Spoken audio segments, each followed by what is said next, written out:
Então, nós estamos hoje no 14º seminário e nós vamos falar hoje do desenvolvimento self. Aquela velha história, quebra-cabeça, que a gente vai, já estamos aqui para chegar aqui. Vamos ver. Bom, isso a gente já viu da vez passada, né? E que inicialmente o bebê reveste a mãe com a libido narcísica e vivencia não como tu separado dele, né, e diferenciado. Quer dizer, o bebê, ele vê a mãe como ele não vê ela separada dele, né? Mas dentro de uma visão do mundo no qual a diferenciação eu e tu ainda não foi estabelecida. Então, mãe e bebê, na cabecinha do bebê, na mente do bebê, é uma unidade, não tem separação. A esse tipo de relação objetal, né, porque é uma relação objetal, né, onde o bebê está reconhecendo o outro, mas não como o outro, né, como ele mesmo, né, mas é o outro funcionando como ele mesmo, ele denominou de relação self-objetal, porque é o objeto funcionando como o próprio self do bebê. Né?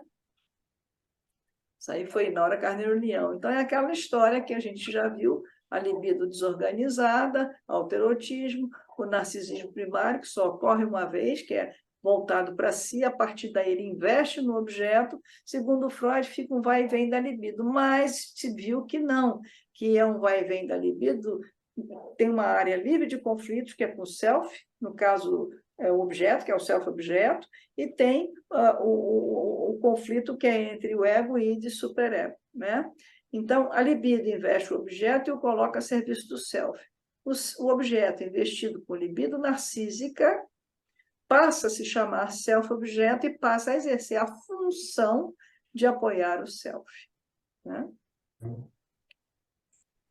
Para sobreviver, isso tudo a gente já viu da outra vez, eu estou recapitulando. Para sobreviver, assim como a fisiologia do aparelho respiratório necessita de um bebê necessita de uma atmosfera que contém oxigênio, senão a gente não vive, né? O self nascente de um bebê necessita de um meio ambiente que contenha self-objetos respondendo empaticamente às suas necessidades psicológicas. Então, se biologicamente, fisiologicamente, a gente precisa de oxigênio, emocionalmente, pela psique, pela mente, a gente precisa de pessoas, né, que funcionem como self-objeto, que acolha empaticamente a nós enquanto bebês.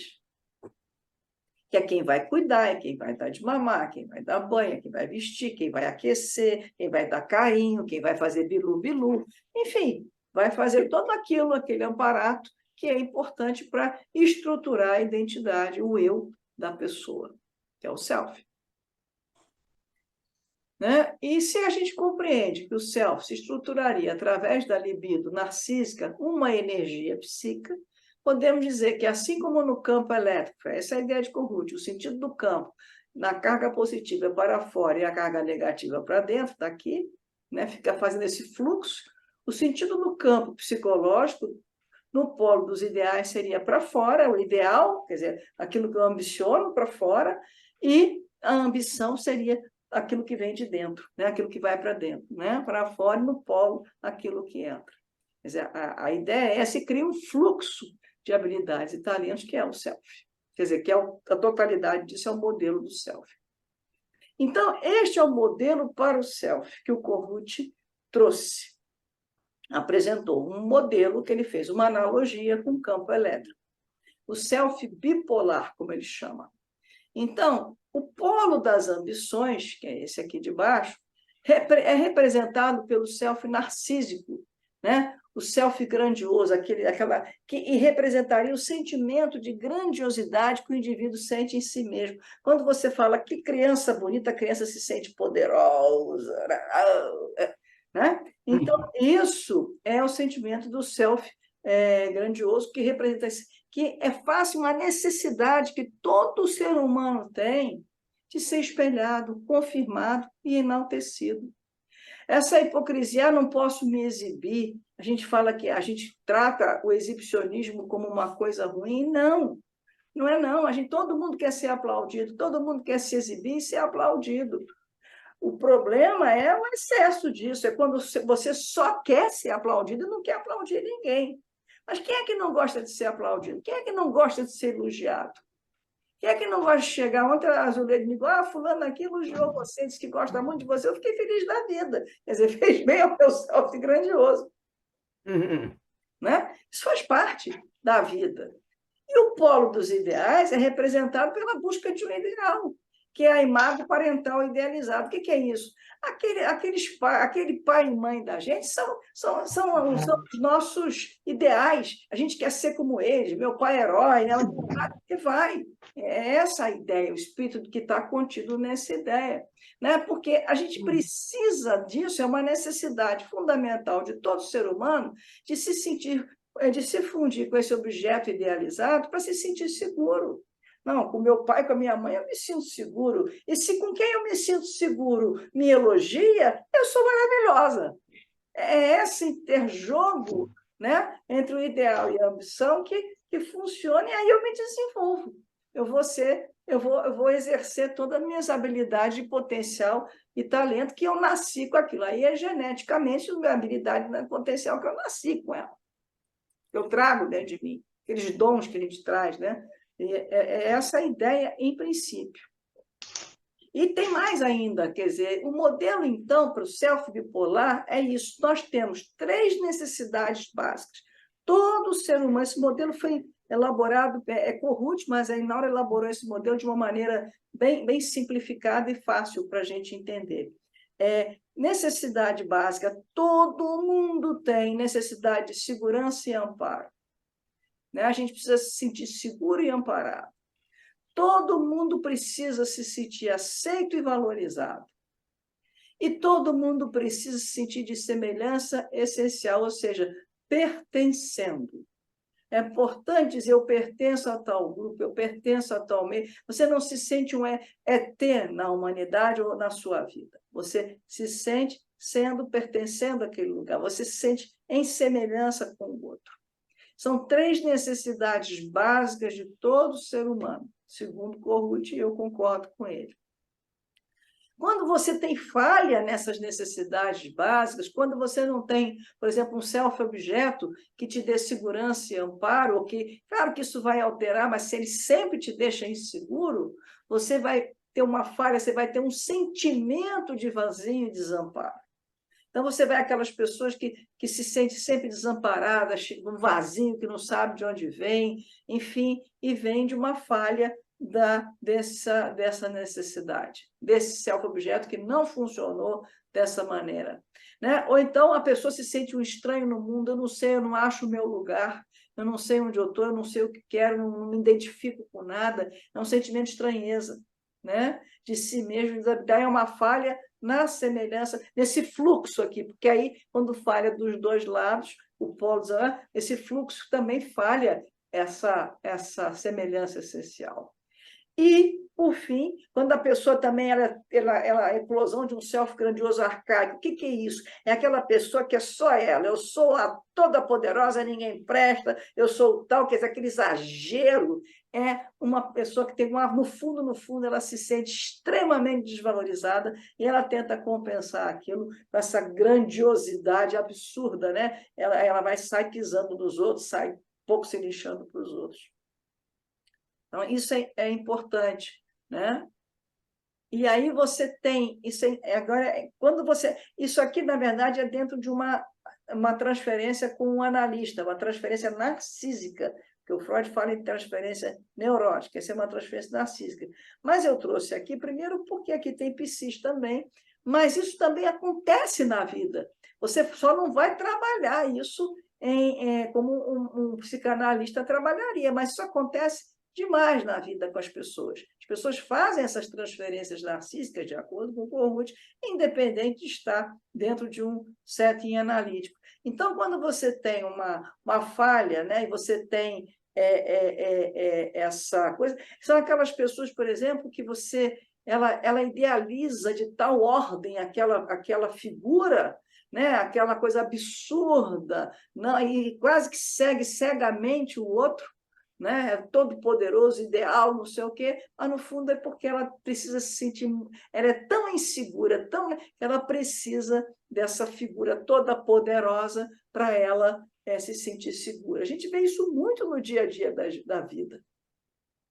Né? Ou então quando ela não consegue, então qualquer falha do outro, qualquer coisa, aquilo, porque ela não tem a semelhança, então qualquer coisa ela vai se sentir estranha, qualquer diferençazinha que eu perceba no outro, aquilo vai ser um desastre dentro de mim, eu vou me aborrecer, e eu vou me chatear, eu vou ficar com raiva, e você, mas o que eu fiz? O que o outro... É só porque você não foi igual, não pensou exatamente igual, não foi exatamente semelhante. Aí mostra uma falha, você não é um gêmeo daquela pessoa, e ela sofre com aquilo dessa. Ou então, ao contrário, ela vê você como um gêmeo, e na hora que você falha, o mundo se acaba. E o self grandioso, como eu falei, diante de uma fúria, né, de uma falha, vem uma fúria, a pessoa se revolta, quebra tudo, e não sei o quê, porque eu sou um todo. É isso. A fúria narcísica é uma fúria que não necessariamente é uma coisa muito grande, não é um ímpeto de raiva, agora já é uma fúria narcísica.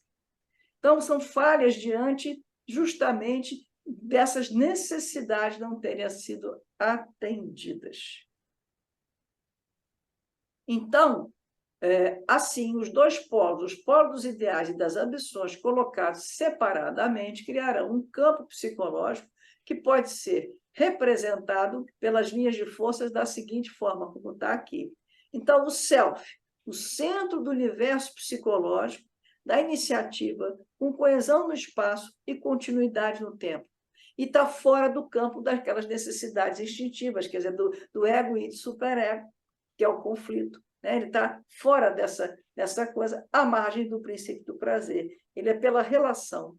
Então, um self coeso vai possibilitar um fluxo nesse self bipolar, né, nessa imagem, de forma que vai desenvolver a área e talentos devido a um fluxo permanente da atividade psicológica entre os polos dos ideais e das ambições, entre eu admirar e ser admirada, né? E me sentir protegida e me sentir segura. Esse fluxo e me sentir pertencendo, esse fluxo me faz desenvolver essa área de habilidades e talentos. E aí eu me torno uma pessoa feliz, bem-sucedida, consigo realizar, tolero frustrações, dentro de um campo, de uma coisa mais saudável, natural, sem grandes desesperos, sofro naturalmente e, ao mesmo tempo, sei vencer meus obstáculos. Então, é uma pessoa que tem um self estruturado. Então, é isso, um self coeso, né? Ele proporciona, não tem como, você precisa viver frustrações na vida para poder se desenvolver. É o que Corrute chama de frustrações ótimas. A mãe, ela tem que tomar banho. E o bebê está com fome, naquela hora, acorda e está com fome, a mãe falhou. Porque se essa mãe é igual a ele, ela não pode, ela tem que estar ali. Do ponto de vista do bebê, ela falhou. Só que é uma falha que para ele é suportável. É uma frustração ótima, que vai dando a ele condições, a gente vai ver depois, de formar estrutura. Agora, se essa mãe abandona essa criança e deixa ela um dia inteiro ali, aí já é uma frustração, já é uma falha que não é uma frustração ótima, é além da possibilidade do bebê, e aí a coisa é diferente.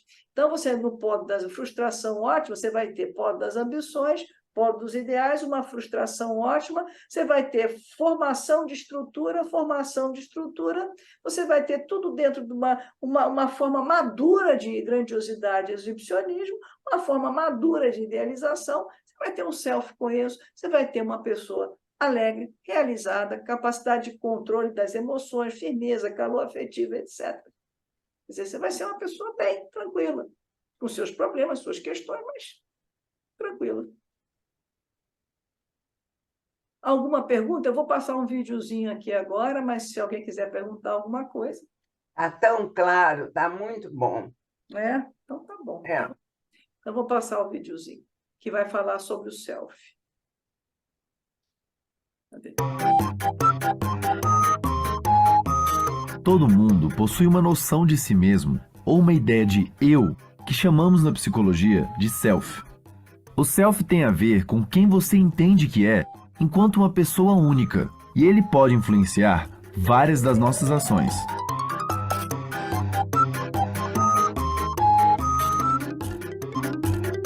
Ter uma representação de si pressupõe que você pelo menos consiga reconhecer que você é você mesmo. Uma boa parte das crianças consegue se reconhecer em um espelho a partir dos 2 anos, mas os humanos não são os únicos seres vivos capazes de autorreconhecimento.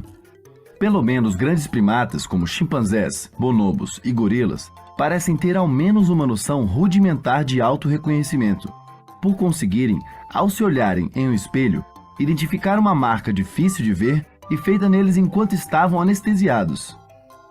A sua noção de si mesmo, ou self, envolve muito mais do que apenas o autorreconhecimento. Envolve também várias outras coisas, como o autoconceito. Chamamos de autoconceito o conjunto de crenças ou autoesquemas que você possui sobre quem você é, foi ou poderá ser. Você revela alguns autoesquemas quando descreve quem você é. Então, por exemplo, suas visões sobre o quão inteligente, atraente, agradável ou preguiçoso você é fazem parte do seu autoconceito. Você vai aprendendo quem você é, se observando e também por meio dos outros. Isso porque uma boa parte do self se desenvolve por meio das nossas interações sociais ao longo da vida. Por exemplo, quando você passa a desempenhar um novo papel social na sua vida, como o papel de um professor, comerciante ou parceiro romântico, você tenta agir da forma que consegue e acha mais apropriada. Com o passar do tempo, o que era apenas uma atuação no teatro da vida vai se tornando parte do self. Por isso também que você age com seus amigos de forma mais descontraída, já que é assim que você entende que você é quando está com eles. Mas talvez você seja mais sério com os colegas de trabalho, e por aí vai. Independentemente do contexto, estamos constantemente prestando atenção em nós mesmos. Se você tiver saído de casa com pressa e sem se arrumar direito, por exemplo, isso pode te incomodar e fazer você se preocupar com como os outros vão te ver. Por estar frequentemente pensando sobre você mesmo, você pode achar que as outras pessoas também prestam mais atenção em você do que de fato elas prestam. Uma tendência conhecida como efeito holofote. Geralmente, assim como você, as pessoas também estão pensando muito nelas mesmas. De forma parecida, como costumamos estar conscientes das nossas emoções, podemos achar que as pessoas vão percebê-las mais facilmente do que elas realmente percebem. Isso é o que chamamos de ilusão de transparência. Nos 2 casos, nosso pensamento é enviesado por vermos as coisas a partir da nossa própria perspectiva autoconsciente e egocêntrica.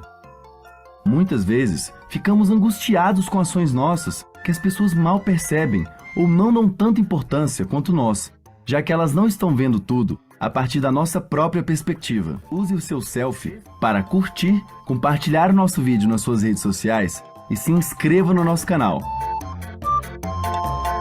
Esse vídeo, na verdade, ele não é um vídeo que trata de Kohut, ele fala do self de um modo geral na psicologia, né? Mas é self, né? É eu. E eu achei ele bem interessante porque ele traz essa questão do eu, da identidade, que identidade não é um conceito da psicologia do self, mas que está, hoje, se a gente falar que aqui é psicofísica contemporânea, o eu está dentro disso tudo, né? Não tem como escapar. Tem um outro vídeo agora mais de Kohut, chama a atenção desse vídeo que vai vir, que ele foca muito na mãe, mas quando falar em mãe, pensem em substitutos, mãe, pai, avós, quem estiver cuidando da criança, o que tiver na relação com a criança que importa, né?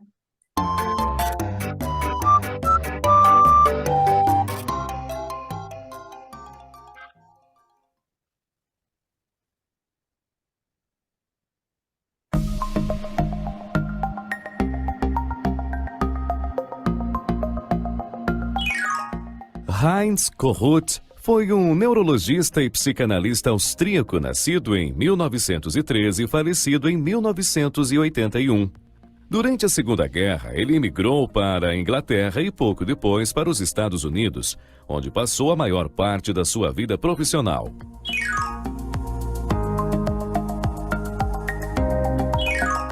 Em 1971, Kohut substituiu o ego da teoria freudiana pelo conceito de self em seu livro A Análise do Self.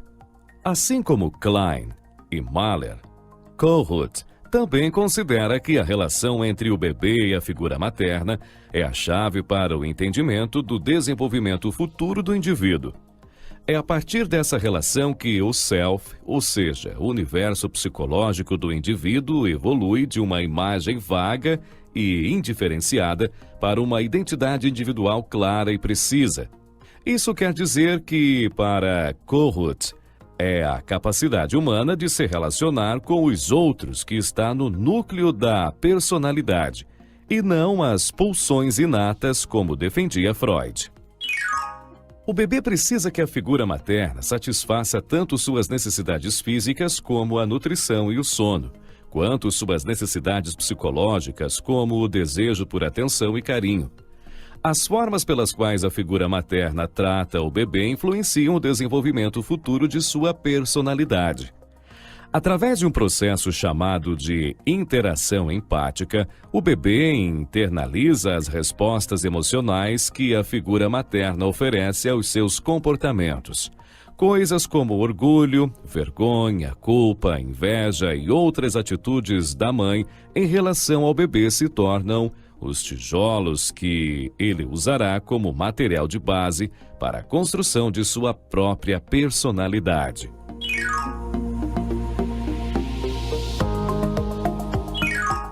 O self é o centro do universo psicológico do indivíduo.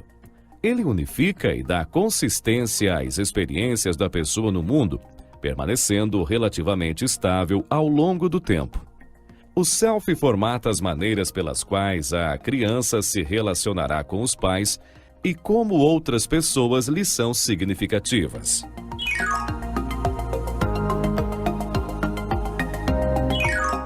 Os bebês, segundo Kohut, são naturalmente narcisistas. Eles são autocentrados e se importam exclusivamente com o próprio bem-estar, desejando ser admirados pelo que são e pelo que fazem. O self do bebê cristaliza-se em torno de duas necessidades: a necessidade de exibição e a necessidade de construir uma imagem idealizada dos pais. O self exibicionista se estabelece quando o bebê se relaciona com um adulto que demonstra aprovação em relação aos seus comportamentos. Então, o bebê forma uma autoimagem inicial a partir de mensagens como: se os outros me acham perfeito, então eu sou perfeito. Já a imagem idealizada que o bebê constrói sobre os pais faz certa oposição ao self exibicionista. Afinal, se os pais também são perfeitos, isso significa que o bebê não é o único ser perfeito. Mas a idealização dos pais também satisfaz uma necessidade narcisista, pois a criança passa a pensar: se vocês são perfeitos, eu também sou, pois sou parte de vocês. Mas o self-exibicionista e a imagem idealizada dos pais devem se modificar na medida em que a criança se desenvolve. A grandiosidade do self deve dar lugar a uma visão realista de si mesmo, embora o indivíduo continue a ver pontos positivos em sua própria personalidade. A imagem idealizada dos pais, por sua vez, deve também se transformar em uma imagem realista. Se o self-exibicionista e a idealização dos pais não se modificarem, isso resultará em uma personalidade adulta patologicamente narcisista. O indivíduo permanecerá autocentrado e verá o resto do mundo como uma audiência que deve admirá-lo.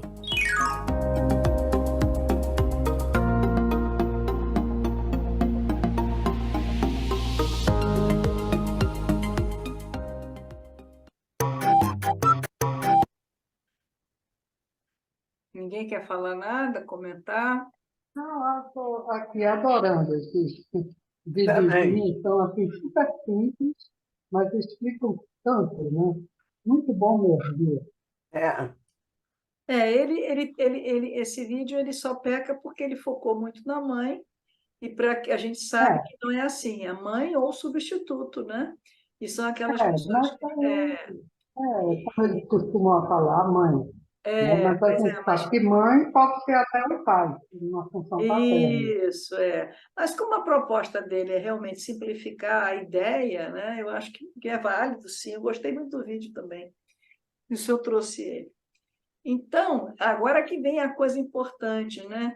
Necessariamente, como eu disse, o self-objeto irá falhar no atendimento a uma ou mais das três necessidades básicas do ser humano em sentir-se amparado e seguro, aceito e valorizado e compreendido e ser capaz de compreender o outro.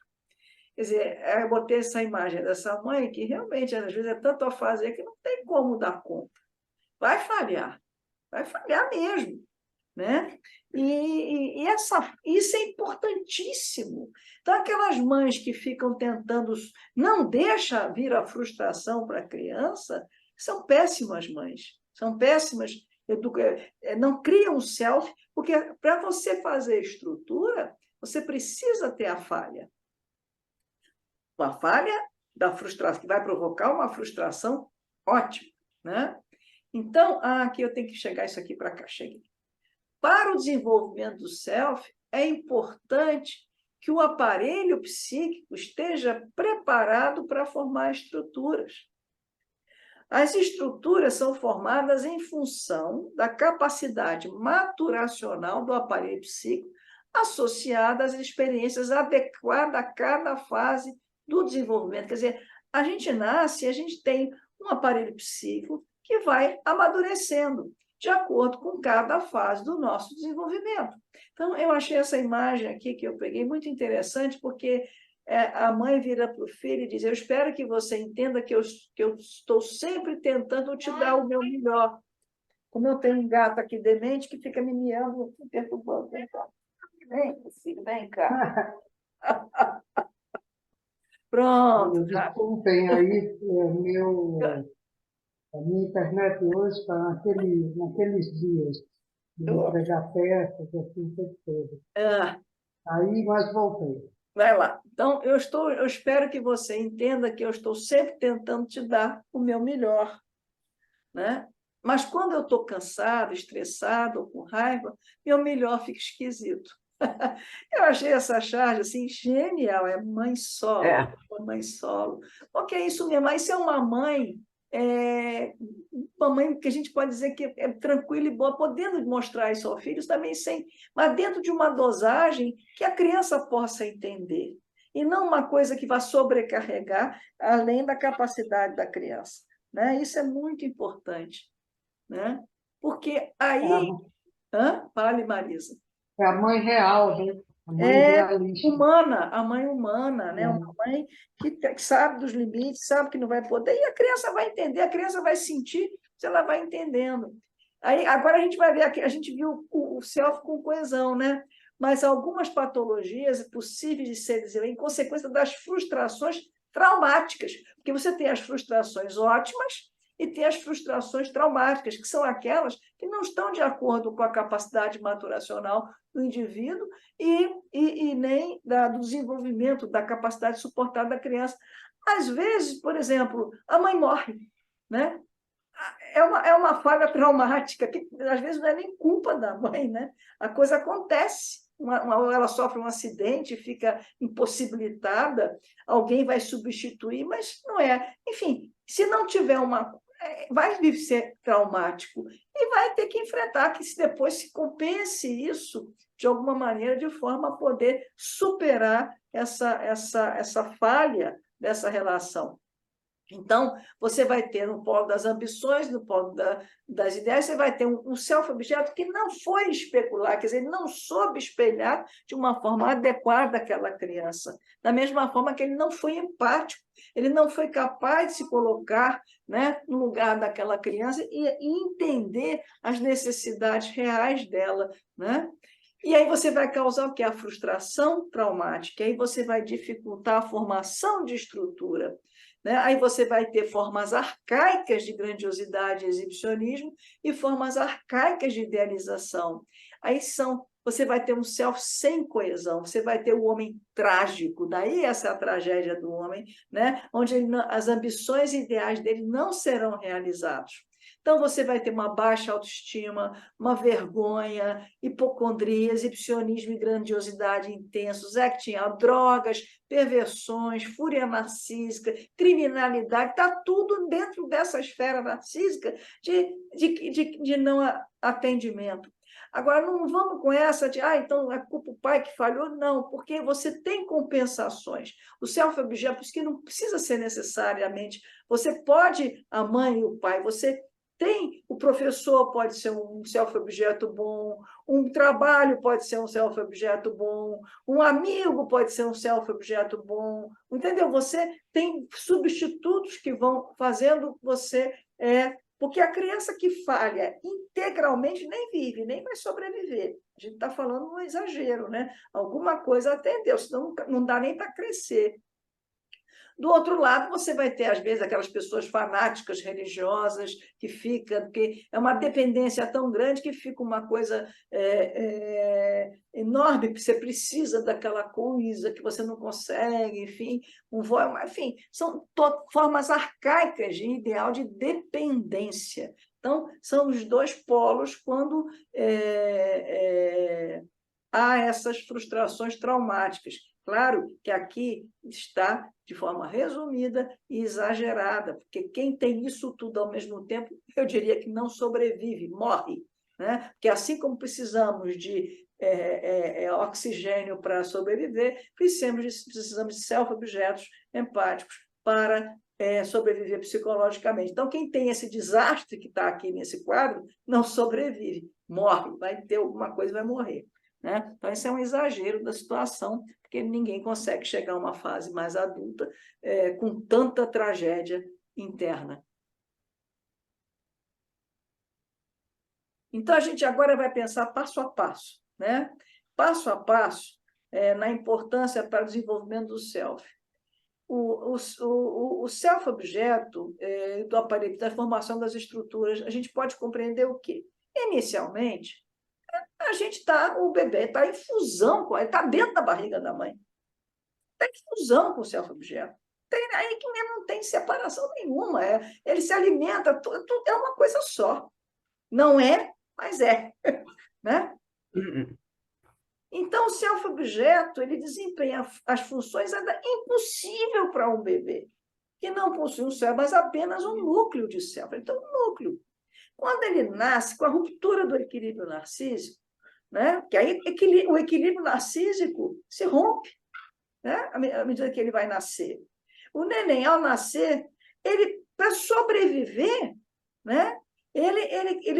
Isso é inconsciente, naturalmente, ele, de uma forma onipotente, elege, né? Com um sistema defensivo para lidar com aquela impotência daquilo tudo, com o desequilíbrio narcísico ocorrido com o nascimento. Imagina, você tem tudo na barriguinha, de repente você está no mundo, já na nossa cultura ainda leva palmada, porra, sabe? Vai para balança, pelo amor de Deus. Então, ele cria essas duas idealizações. É a imago parental idealizada, essa figura extremamente idealizada aqui, né? E o self grandioso. Então, eu estou garantido, eu sou o máximo, porque eu tenho essa figura máxima que vai me amparar. Quer dizer, ele compensa esse desequilíbrio narcísico com essas duas figuras emocionais. Isso tudo no campo da abstração e emocional. Deu para entender, eu acho que dá para entender, né? Como é uma defesa, na verdade. É uma defesa que a criança faz, que o bebê faz, emocionalmente falando, para dar conta do rompimento da situação extremamente narcísica, que é a fusão com a mãe. Aí você tem o self-objeto idealizado.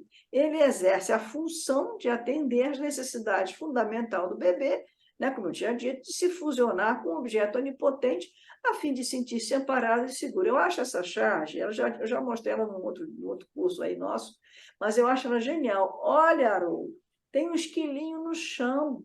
Aí o Haroldo, ele está vivo? Acho que sim, mas está machucado, ele mal consegue respirar. Se está machucado, é melhor não mexer. Você fica aqui e cuida dele, eu vou chamar a minha mãe. Espero que ela possa ajudar. Claro que pode. Elas não deixam você ser mãe se não souber consertar tudo.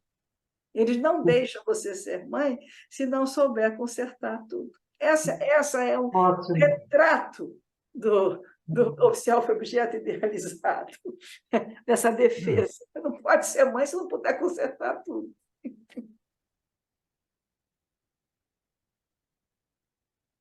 Agora, o problema é quando essa mãe não conserta tudo sempre, né?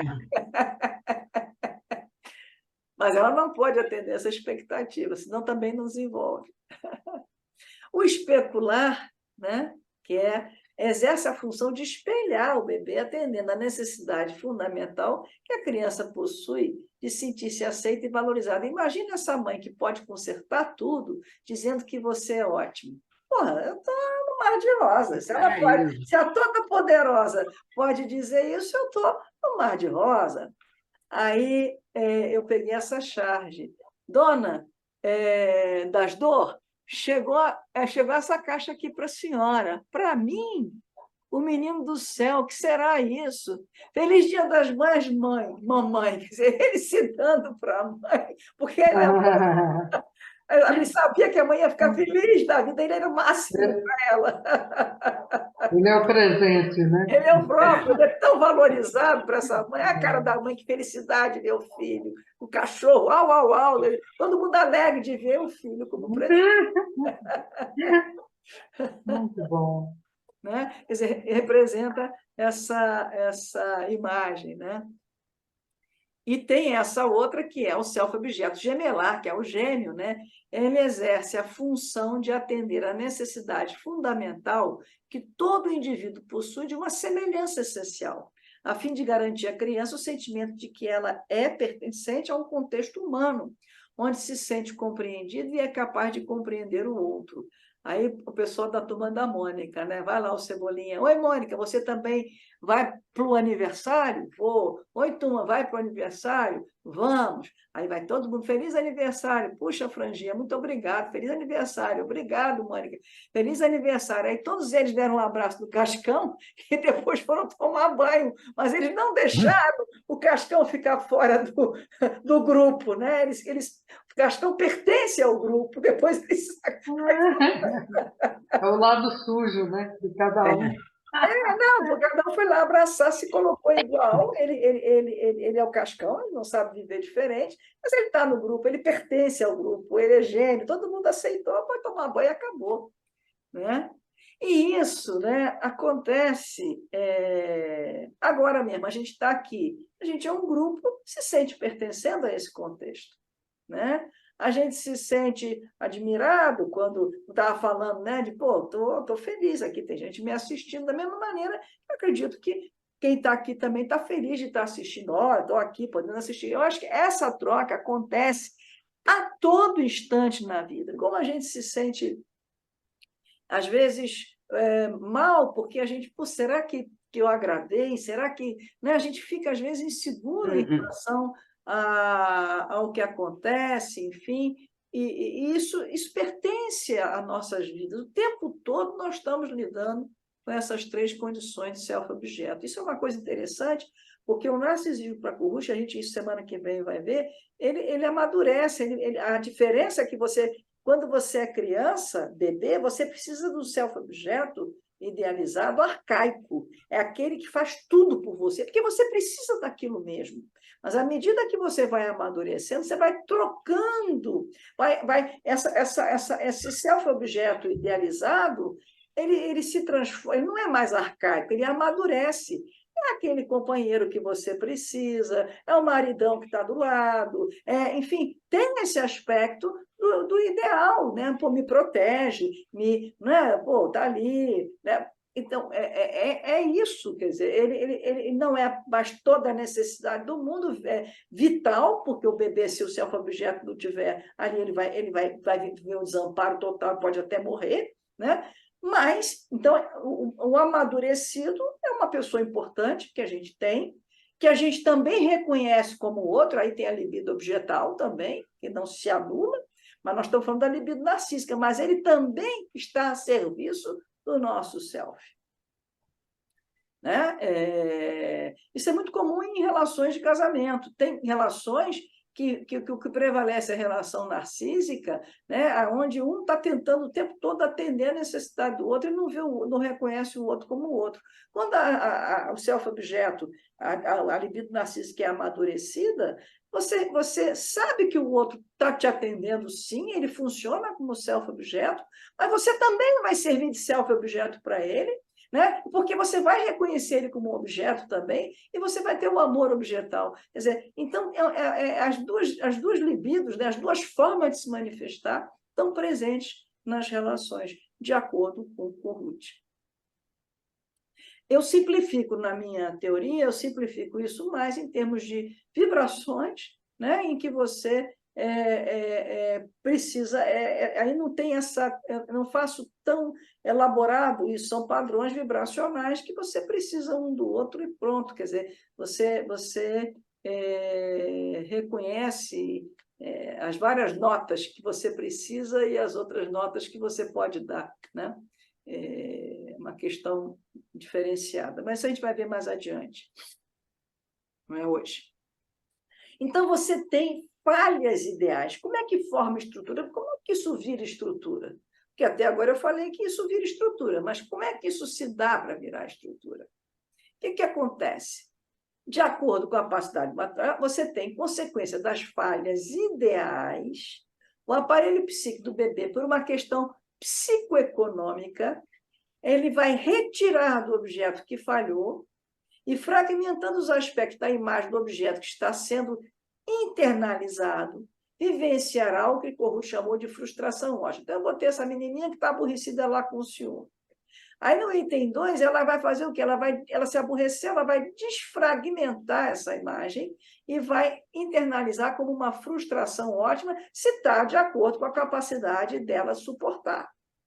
O resultado dessa frustração ótima será a despersonalização dos aspectos da imagem do self-objeto internalizado, que será, então, transformado em estrutura do self. Quer dizer, eu pego aquela imagem que eu tenho dentro de mim, que me sustenta, né? Não, papai e mamãe me protegem. Então, quando eu penso, assim eu estou fazendo metaforicamente, didaticamente, né? Papai e mamãe me protegem. Mas quando papai e mamãe falham na proteção comigo, se eu já tenho uma capacidade para me defender dessa transtorno, da falta de proteção que naquele momento não teve, o que eu faço? Eu vivo a frustração ótima, e nisso eu fico decepcionado. Papai e mamãe não me protegeram. Então, eu vou despersonalizar esse papai e mamãe antes inteiros dentro de mim, e aqueles fragmentos vão ser transformados em estrutura. É como se eu pegasse, vamos pegar uma metáfora, um quadro, né, e desmembrasse ele e fosse criando tijolinhos diferenciados, que é a minha própria estrutura. Não é mais papai e mamãe, é uma estrutura que eu vou construindo a partir daquelas imagens internalizadas que foram desfragmentadas. E, para isso, você tem uma internalização transmutadora, quer dizer, você internaliza aquele objeto, aquele self-objeto, e transmuta ele. Né? Um processo que transforma os aspectos de imagem do self-objeto internalizado em estrutura. Ocorre entre a despersonalização do objeto internalizado e a estruturação do self. Aí, a terceiro quadrinho é a menina com aquele sentimento bom de estrutura, com aquele objeto que não é mais aquele, é um outro, mas que foi transmutado em estrutura. Quantas vezes a gente se pega, puxa, eu estou funcionando igual meu pai, estou funcionando igual minha mãe, a gente sente aquilo. É estrutura. Havendo falhas ideais por parte do self-objeto e a experiência das frustrações ótimas por parte do bebê, esse vai através da internalização transmutadora, quer dizer, eu vou internalizar essa imagem de forma a transmutar, transformando a função antes exercida pelo self-objeto em uma estrutura própria capaz de assistir a si mesmo. Ou seja, eu não preciso mais de papai e mamãe para me proteger nesse aspecto. Eu já sou capaz de me proteger, eu já tenho estrutura, eu já transmutei a função dentro de mim em estrutura. Antes exercida por eles, agora elas estão transmutadas dentro de mim de uma forma como estrutura. Uhum. Em resumo, Seria a fase onde a pessoa fica, é adulta, né? Independente, não acontecendo é? aos poucos.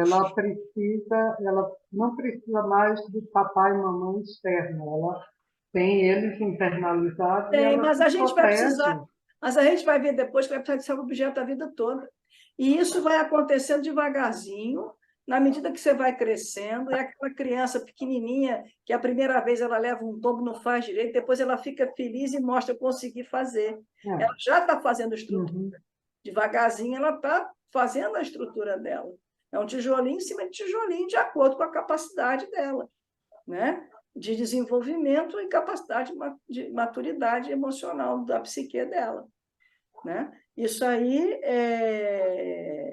Agora, a gente sempre precisa do outro. A gente sempre precisa. A gente precisa de self-objeto até na hora da morte. Quer dizer, quando idoso. Não tem jeito. Agora, não é o self-objeto que a gente precisou quando era bebezinho. É outro. É uma outra forma de se valer do outro, né? Então, em resumo, falhas ideais, a experiência da frustração ótima, internalização transmutadora, a função antes exercida pelo self-objeto e estrutura própria. Desidealização gradual e internalização do self-objeto é também o que possibilita a construção do superego, formada a partir do objeto idealizado, que você vai internalizando isso e vai formando a estrutura lá, a parte do... Aí já é para o superego, já vai dar alimento lá para o superego que vem através do mundo externo, né? As proibições, o que pode, o que não pode, os limites, vamos dizer assim, a vivência social. Né? A internalização dos pais na fase pré-edípicas forma estruturas armazenadas na área de neutralização progressiva. Isso aí é mais teórico, mas eu botei porque, né, você tem uma área que vai neutralizando progressivamente isso tudo, né, que é uma área que se situa entre as pulsões e o self. Entre lá o ego tem lá a pulsão e a estrutura de ego e de superego, as pulsões, e tem lá o self, você tem uma área de estrutura básica de neutralização da psique. E esse setor é um setor da personalidade ausente de conflitos, onde ocorreria um ininterrupto contato entre as camadas mais profundas e superficiais da psique, proporcionando assim a possibilidade do uso das fontes mais profundas de energia para atender os seus propósitos. Repara que aqui ele ainda está naquela ideia do TRIB, que é a fonte somática de energia, e não no modelo vibracional. Se você pega todo esse modelo e migra para um modelo vibracional, você vai utilizar isso tudo com um outro desenho, vamos dizer assim. Mas isso é mais adiante que a gente vai ver. Aqui nós estamos vendo Kohut, né? Aí. Então, se o interjogo da relação self-objeto, um processo de inclusão e exclusão de estruturas psicológicas, for um processo que possibilite a coesão do self, à medida que nos tornamos adultos, possuiremos um sentimento de ser um centro independente de iniciativa e percepção integrado com nossas ambições e ideais mais centrais e com nossa experiência de que nosso corpo e nossa mente formam uma unidade no espaço e um contínuo no tempo. A gente tem noção de que a gente tem uma continuidade no tempo. A gente se reconhece nessa continuidade. A gente não é pedaços. A gente tem uma noção de inteiro que vem nessa continuidade. Mas, quando um self não encontra no ambiente um self-objeto empático, com falhas ideais, mas encontra um self-objeto capaz de realizar falhas traumáticas, possibilitando uma desidealização abrupta, quer dizer, cara, acabou, você me espancou desse jeito.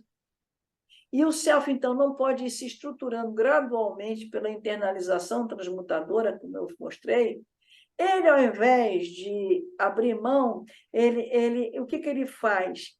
Ele internaliza esse self-objeto daquela maneira, aí fica com aquela coisa rígida dentro dele. Então, se houver uma ruptura abrupta, a criança vai internalizar um objeto ideal, superego, rígido. Né? Se for ela, pela internalização transmutadora, ela vai formar uma estrutura de um superego protetor. Nesse caso, ela vai internalizar aquele pai cruel, aquela mãe cruel, e aquilo fica ali torturando, e fica ali torturando a vida toda. Ela precisa, porque ela não pode abrir mão dessa figura idealizada.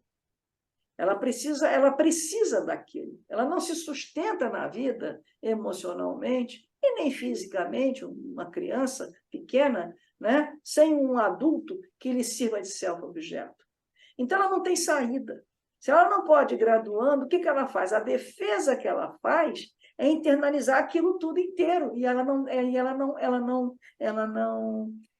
vai transformando em estrutura. Então, ela fica com uma coisa dentro dela que a estrutura não foi formada em estrutura, é uma coisa rígida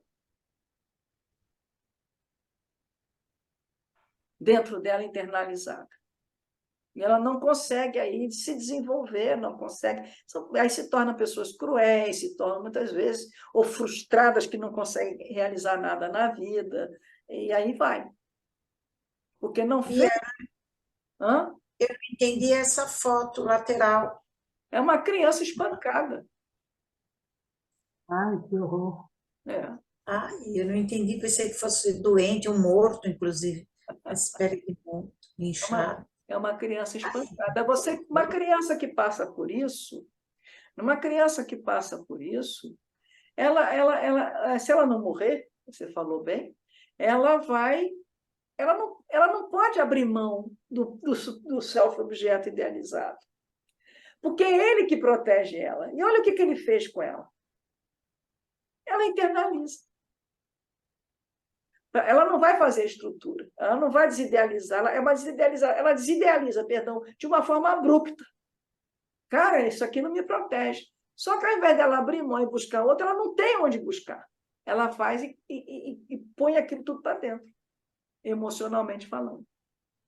E aí ela fica com um superego extremamente rígido dentro dela. E com um objeto idealizado, ideal. É muito grave isso, né? Logo que eu peguei um extremo, né? Em resumo, o self inicialmente necessita apoiar-se em um self-objeto, mantendo assim a fusão das pulsões para seguir o seu desenvolvimento. Se o self-objeto falha traumaticamente, não respeitando a capacidade maturacional do aparelho psíquico, como, por exemplo, a morte do self-objeto, o aparelho psíquico, ao invés de desidealizar o self-objeto que falhou abruptamente, o mantém internalizado de forma idealizada. Por defesa, ele não pode. Quem vai me proteger? Se ele me fez isso, quem vai me proteger? Não, eu nego, é como se eu fizesse uma negação daquilo do ponto de vista emocional, internalizo aquilo de forma idealizada. Fica fácil compreendermos porque psicoeconomicamente é mais econômico para o aparelho psíquico funcionar dessa forma. O aparelho psíquico ainda precisa de um self idealizado para sobreviver psicologicamente. E, portanto, se o desidealizasse, quando ainda necessita da idealização, ocorreria, sem dúvida, a morte do self. Pela analogia proposta por Kohut, a desidealização abrupta corresponderia à falta repentina de oxigênio.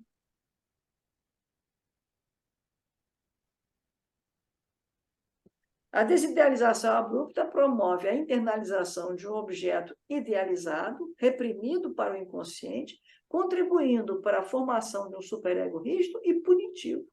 São pessoas cruéis, rígidas, com elas mesmas e com os outros. Deste processo resultam certas patologias no self. O indivíduo permanece com o self-objeto internalizado, incapaz, salvo através de uma análise, de transformá-lo em estrutura de self. Quer dizer, para ele transformar aquilo em estrutura, e sair dessa coisa rígida, eu nem sei uma coisa tão grave que tenha acontecido, o quanto isso é possível, mas... Em não desidealizando, o self-objeto que falhou abruptamente com a criança permanece, devido à internalização de um self-objeto arcaico, com um sentimento enorme de força e de grandiosidade, uma onipotência extremada. E assim permanece, por não haver mais correspondência no mundo externo de uma transformação através da internalização transformadora. A falha grave em um dos polos pode ser compensada pelo outro. Isso também é importante. Às vezes, uma falha no ideal, um polo dos ideais, né, pode ser compensada pelo outro lado.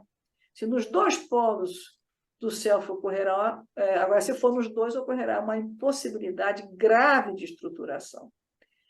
E aí você tem estruturas, as falhas primárias do self, aquelas que foram adquiridas na infância, você tem estruturas secundárias, que tanto podem ser defensivas, cuja função é a de encobrir uma falha primária do self, e tem as compensatórias, cuja função é a de cobrir uma falha primária do self, mas também compensar a falha primária do self.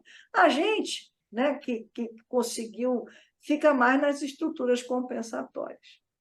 Todos nós temos um pouco de cada, mas deve predominar as compensatórias, porque o self-objeto vai sempre falhar. Só que a gente vai compensar isso através de estruturas e vai formando estrutura. E a outra, a gente fica com aquilo ali enraizado e arcaico dentro da gente. Está até acabando aqui. Uma das dificuldades enfrentadas quando se abordam os problemas teóricos do narcisismo, uma dificuldade que até agora tem se tornado maior do que a confusão generalizada entre catexia do self e catexia das funções do ego, é a suposição de que existência de relações objetais exclui o narcisismo. Porque é aquela coisa, né? Para Freud, você ou era relação narcísica ou era objetal. E o que o Corrut mostra é que não. Você tem as duas relações. Quando você está relacionando uma pessoa, você tem a relação objetal e, ao mesmo tempo, a relação narcísica, que, na verdade, aí a outra pessoa não é um objeto, a outra pessoa tem a função de ser um self-objeto. Pelo contrário, algumas das mais intensas experiências narcísicas relacionam-se a objetos que são usados a serviço do self e da manutenção de seu investimento instintivo, ou objetos que são entes próprios vivenciados como parte do self. Referi-me a esses últimos objetos, self-objetos, Corrut. Antigamente se escrevia separado, depois houve uma convenção e eles passaram a ser escritos juntos, porque não tem diferença. Então, essa ideia de escrever, acharam que era melhor escrever como uma palavra só. Superior é mais estético, né? É isso. O seminário de hoje é esse. É ótimo. Brilhante, Bia. Nossa, adorei, adorei. Vai Eu ficar sabia pouco do Corrut Foi e estou puxado. começando a ficar fã dele. É mesmo. Você vê que ele é sentimento puro, né? Ele fala do É. sentimento, né? E da relação o tempo todo, né? É relação ao sentimento. E aí é que o pessoal meio que acaba abandonando o campo de Freud, ficando, mas cadê a teoria para sustentar isso? Por isso é que eu nunca aceitei esse lugar. Mas agora que a gente tem o campo vibracional, fica fácil entrar com esse suporte. Excelente.